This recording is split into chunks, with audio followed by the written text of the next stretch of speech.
Hopefully nothing goes wrong.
So I made one pass tonight, and I was debating on doing a second, but the way the weather is and just how long staging lines are, I don't think I'm going to try.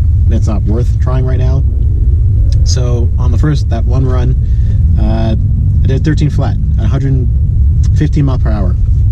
I was in the right lane, but a couple things. So during the run, I let out in fourth. As I started really getting it to fourth, full boost, math is working.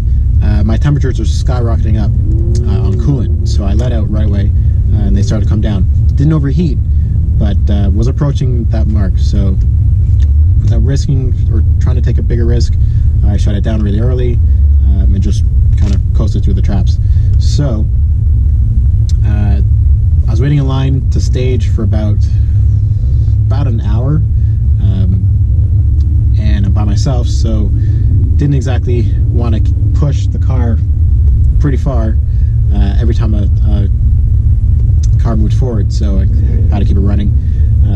Had the fans on the entire time. At that point, I was pretty much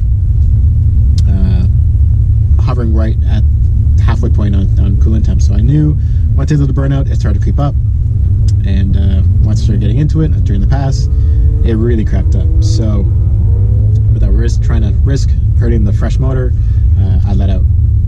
So who knows what it would have done on a better night, especially like it's really damp out right now. It's not supposed to rain, but the dew is just in the air. Like the top of the car is just lots of moisture, so it wasn't hooking at all. So there's no point in me trying to make a number tonight. But I learned that seeing that on a full pass with the temperature, I definitely need to upgrade. A lot of nice cars tonight. I definitely need to upgrade the fans and the rad. They're stock. So that's the next thing that I probably need to get done sooner than later if I'm going to keep running it hard. On the highway, it's fine because I got a lot of air movement, but during a pass like this, it's just not sufficient enough. My air intake temperatures were pretty good. They're hovering around 30 to 35 degrees, and will come down once math went full progressive on that. So not worried about that for air temperature. But yeah, all in all, I'm just happy it didn't break. I haven't been here to do a pass since the beginning of the year. I just wanted to make a pass and be able to drive home on my own power. So I'm able to do that. I'm happy. It's not the number I wanted, but who cares? I can always try for that later. And kind of figure out the car. Now it's making steady power. And yeah, that's really it for today's video. Stay tuned for more. And to the people who are a couple of people that I lined up on the highway or whatever, thanks for trying. So